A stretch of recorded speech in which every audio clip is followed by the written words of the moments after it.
Students, welcome to my channel NEET Biology, and from today we are going to start biology syllabus of 12th NCERT as well as NEET.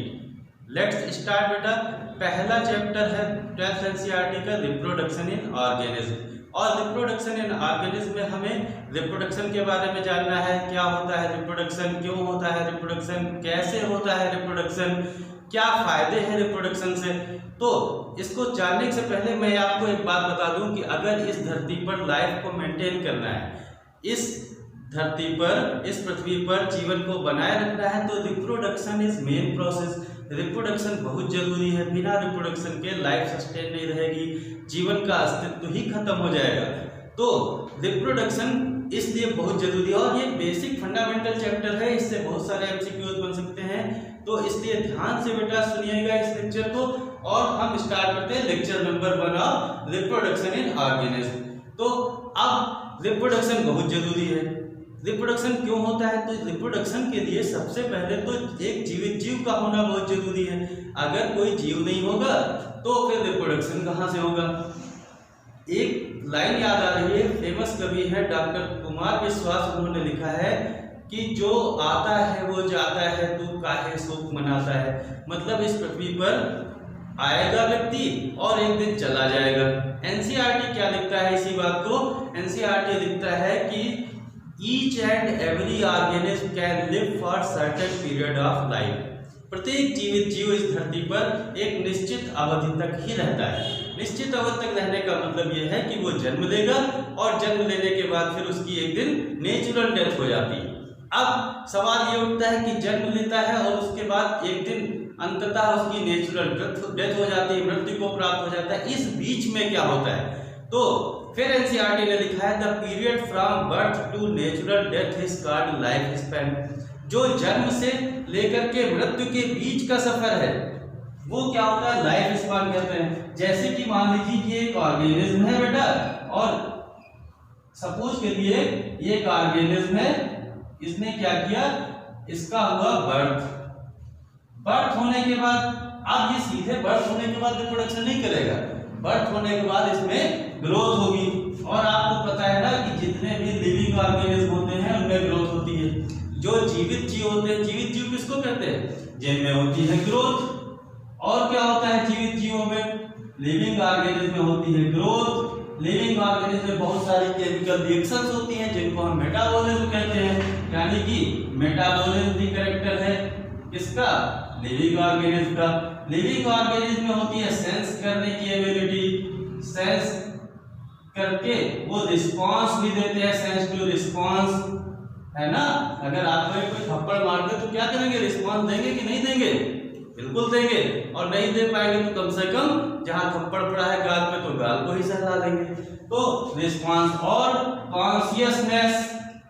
Consciousness की क्षमता होती है living organism में। तो ये सारे characters हैं living organism के जो आपको पता है। अब क्या हुआ?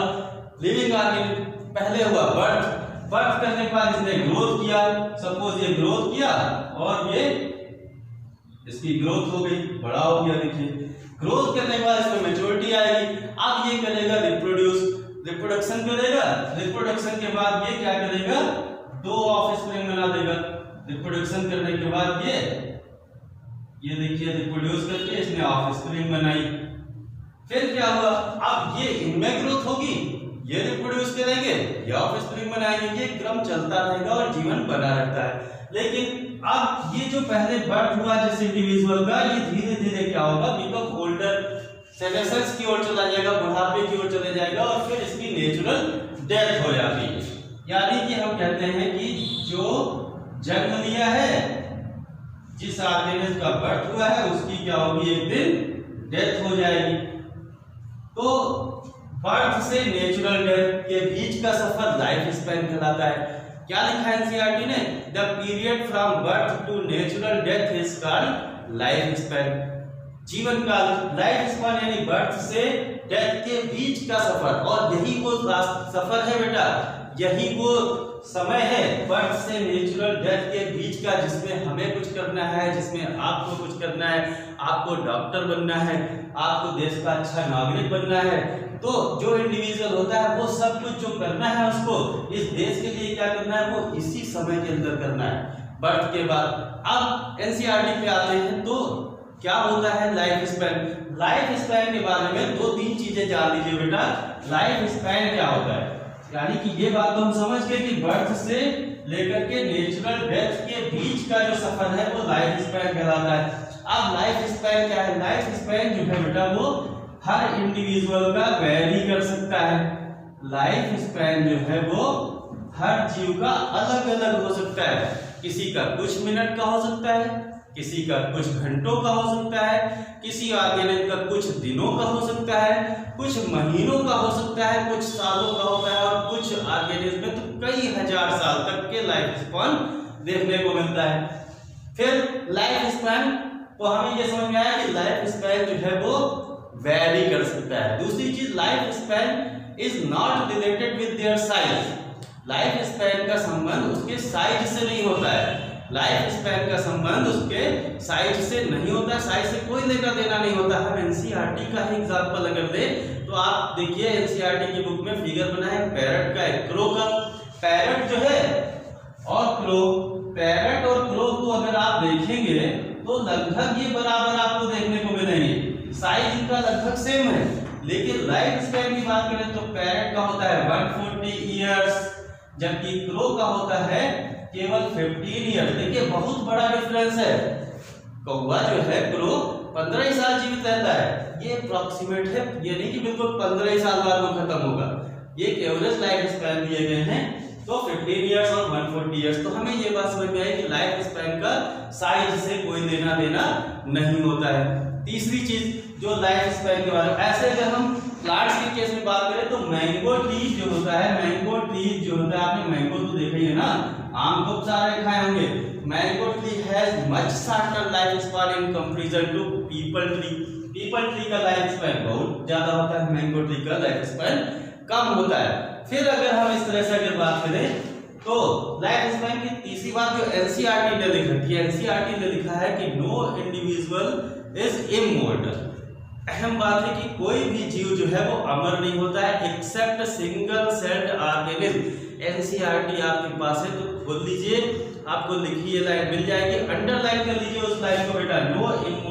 No individual is immortal except single celled organism. क्या होता है, जो सिंगल सेल्ड ऑर्गेनिज्म होते हैं उनको हम अमर कह सकते हैं। उनमें ग्रोथ होती है, फिर रिप्रोडक्शन कर लेते हैं और सेल को डिवाइड कर देते हैं, फिर यही क्रम चलता रहता है। इसलिए कहते हैं कि सिंगल सेल्ड ऑर्गेनिज्म जो है वो अमर होते हैं। और एनसीईआरटी ने ये इस बात को लिख रखा है। अब एनसीईआरटी में एक फिगर बना हुआ है, आप देखिए, जिसके पास एनसीईआरटी नहीं है, लॉकडाउन की वजह से अभी नहीं खरीद पाए हैं वो, और तो वो क्या करें बेटा, मेरे लेक्चर को सुने और आप एक रजिस्टर ले लीजिए, अच्छे से उसमें नोट्स बनाते रहिए। एनसीईआरटी के पेज, अब पेज नंबर नहीं याद है मुझे, शायद पेज नंबर 4 पे है, एक फिगर बना है, कुछ ऑर्गेनिज्म के फिगर दे रखे हैं और उसमें सबके लाइफ स्पैन दिए। एनसीईआरटी ने क्या किया, एक चालाकी कर रखी है आपके साथ, उसने कुछ लाइफ स्पैन को तो आपको फिलअप कर दिया उसमें और कुछ आपके लिए छोड़ दिए हैं। आप उनको ढूंढिए, टीचर से पूछिए, गूगल से ढूंढिए, कैसे भी करिए, आपको करना है और उसको याद भी रखना है। फिर तो आप बिल्कुल भी चिंता न करें, मैं एक एक करके सारे लाइफ स्पैन को फिलअप करा देता हूं। आप एनसीईआरटी में फिल कर लीजिए, नहीं है तो आप रजिस्टर पे नोट कर लीजिए। देखते हैं एनसीईआरटी में क्या क्या लिखा है। एनसीईआरटी में लिखा है सबसे पहले, जैसे देखिए एलिफेंट का फिगर बना है, तो एलिफेंट का लाइफ स्पैन बेटा लिख लीजिए 60 to 90 ईयर्स होता है। मैं लिख दे रहा हूं, एलिफेंट का लाइफ स्पैन जो होता है वो 60 to 90 ईयर्स का होता है। और फिर उसके बाद लिखा है रोज का लाइफ स्पैन होता है 5 to 7 years. 5 to 7 years, note भी करते रहिए मेरे साथ साथ। रोज का लाइफ स्पैन होता है 5 to 7 ईयर्स। डॉग लिखा है, फिर डॉग का लाइफ स्पैन होता है, डॉग का लाइफ स्पैन है बेटा 25 to 30 ईयर्स। डॉग का लाइफ स्पैन है 25 से 30 ईयर्स। ये सारे के सारे अप्रॉक्सीमेट हैं, एनसीईआरटी ने लिख रखा है नीचे फिगर के, approximate life span of some organism. ये नहीं कि कुत्ता जो है आपका वो 30 साल ही जिंदा रहे, ये अप्रोक्सीमेट लाइफ स्पैन है। फिर बटरफ्लाई का है 1 to 2 वीक, बटरफ्लाई का लाइफ स्पैन है 1 से 2 वीक का। बटरफ्लाई के बाद है क्रो का, अभी बताया मैंने क्रो का भी कितना है बेटा, बोलो, अभी बताया क्रो का 15 इयर्स, क्रो का लाइफ स्पैन है 15 इयर्स। बनाना ट्री, बनाना ट्री का है 25 इयर्स, बनाना ट्री का है 25 इयर्स बनाना ट्री का लाइफ स्पैन है। काऊ का बेटा है 20 से 25 इयर्स, इसको मिटाता हूं मैं, ऊपर लिख दे रहा हूं। काऊ का है 20 से 25 इयर्स, काऊ का लाइफ स्पैन है। नेक्स्ट बेटा दिया है पैरट का, भी फिर वही आ गया ना। पैरट का कितना है बोलिए जल्दी से, पैरट का है 140 इयर्स, वेरी गुड, पैरट का हो गया 140 इयर्स। क्रोकोडाइल का, फिर हॉर्स का, दोनों का लगभग सेम। क्रोकोडाइल का होता है 60 इयर्स, क्रोकोडाइल का 60 इयर्स, हॉर्स का 60 इयर्स, ठीक है ना बेटा, हॉर्स का 60 इयर्स होता है। नेक्स्ट है फ्रूट फ्लाई। अब देखिए इसमें थोड़ा कंफ्यूजन है, फ्रूट फ्लाई में, फ्रूट फ्लाई का होता है बेटा 30 डेज, 30 डेज या 1 मंथ। मान लीजिए एग्जाम में कहीं 1 मंथ लिखा है तो आप 30 डेज याद रखें, 30 दिन का एक महीना, ठीक है ना बेटा। और नेक्स्ट है राइस प्लांट का, जो चावल का राइस प्लांट है, इसका होता है बेटा 3 से 4 महीने का, राइस प्लांट का 3 to 4 मंथ। टॉर्टाइस का 150 इयर्स, टॉर्टाइस का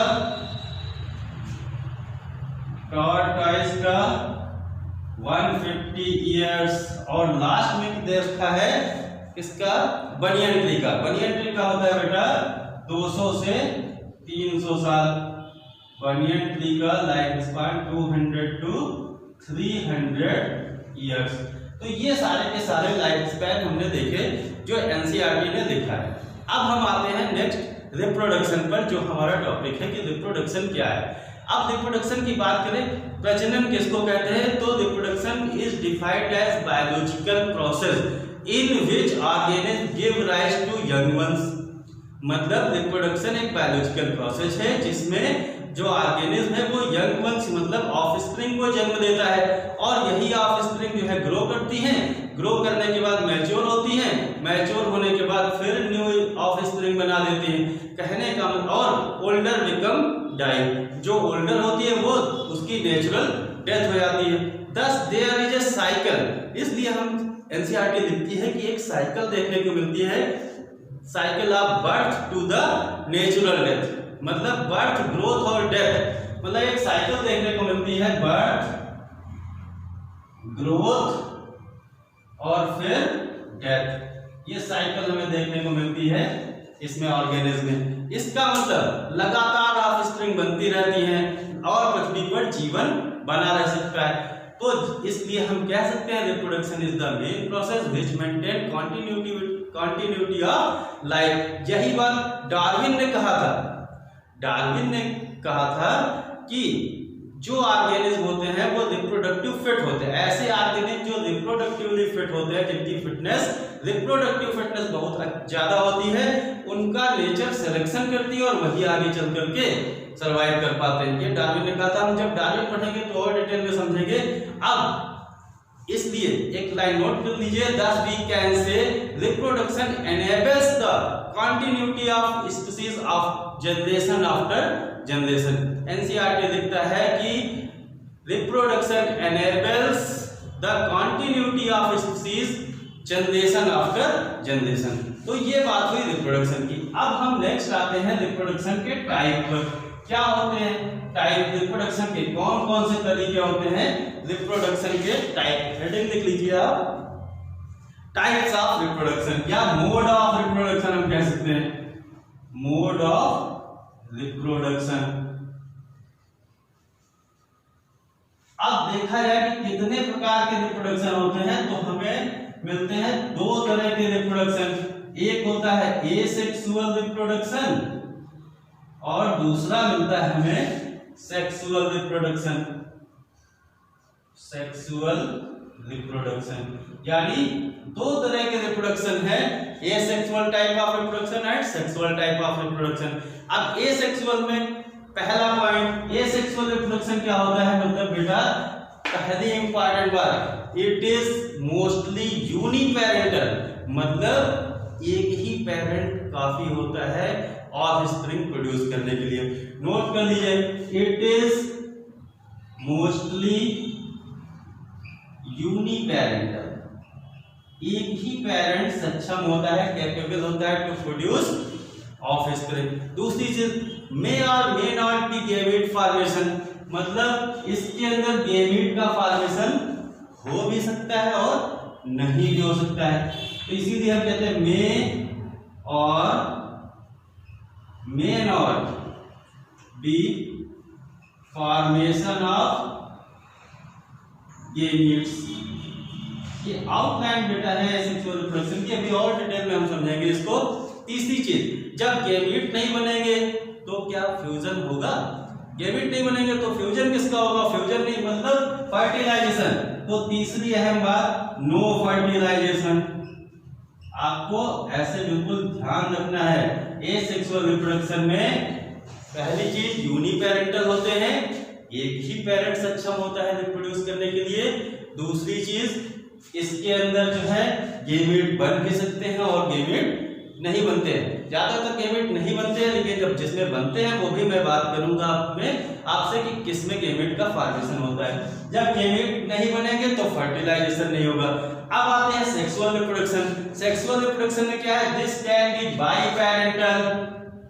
बाईपेरेंटल का मतलब बिना दो पेरेंट के सेक्सुअल रिप्रोडक्शन नहीं होगा, यानी हमें दो पार्टनर की जरूरत पड़ेगी सेक्सुअल रिप्रोडक्शन में, एक मेल होगा और एक फीमेल होगा।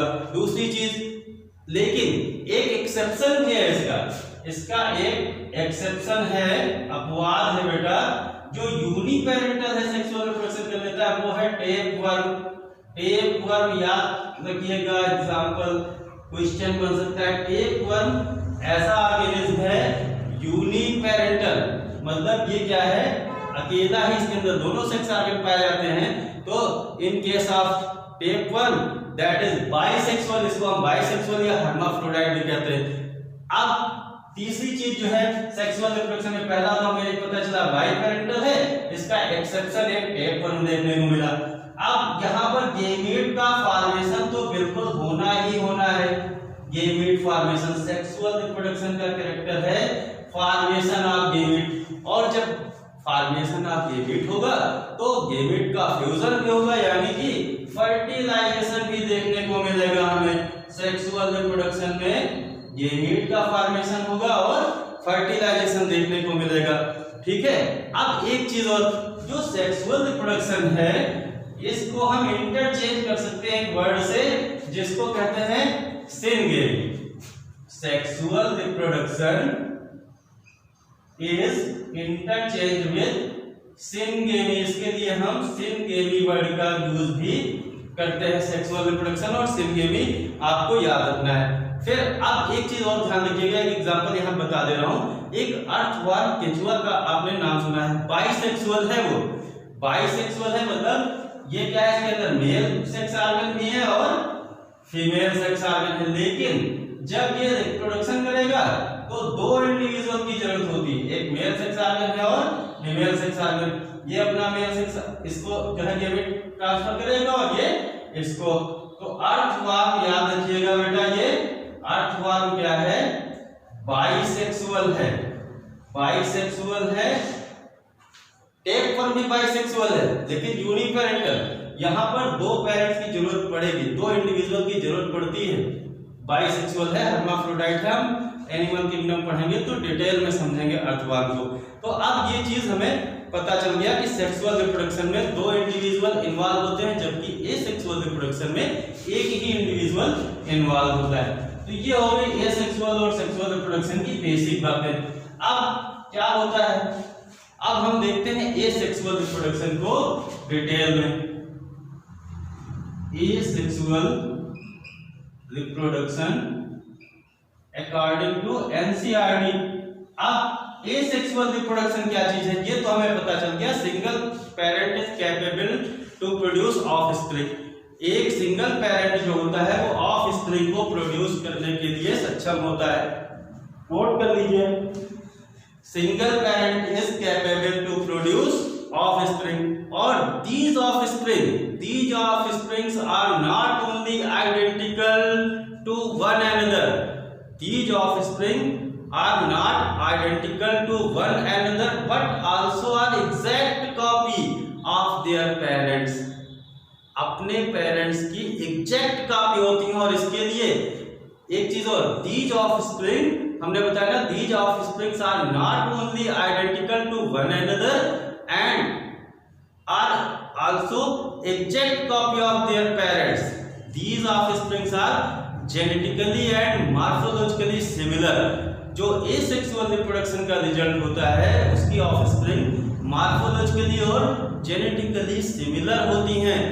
मतलब एसेक्सुअल का जो रिजल्ट मिलता है, जो ऑफस्प्रिंग होती है वो मॉर्फोलॉजिकली जेनेटिकली सिमिलर होती है। और इनके लिए एक वर्ड हम यूज करते हैं क्लोन।